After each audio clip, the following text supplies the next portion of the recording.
Chapter 24. Tom was a glittering hero once more, the pet of the old, the envy of the young. His name even went into immortal print, for the village paper magnified him. There were some that believed he would be president yet, if he escaped hanging.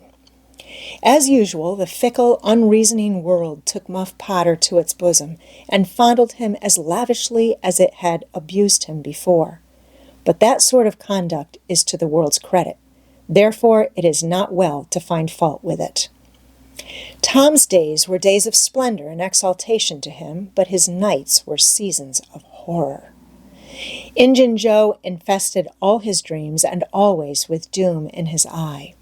Hardly any temptation could persuade the boy to stir abroad after nightfall. Poor Huck was in the same state of wretchedness and terror. For Tom had told the whole story to the lawyer the night before the great day of the trial, and Huck was sore afraid that his share in the business might leak out, yet notwithstanding Injun Joe's flight had saved him the suffering of testifying in court. The poor fellow had got the attorney to promise secrecy, but what of that?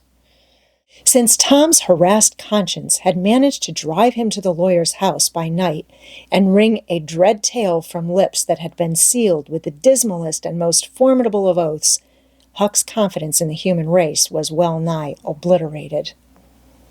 Daily, Muff Potter's gratitude made Tom glad he had spoken, but nightly he wished he had sealed up his tongue. Half the time Tom was afraid Injun Joe would never be captured. The other half he was afraid he would be. He felt sure he never could draw a safe breath again until that man was dead and he had seen the corpse. Rewards had been offered, the country had been scoured, but no Injun Joe was found.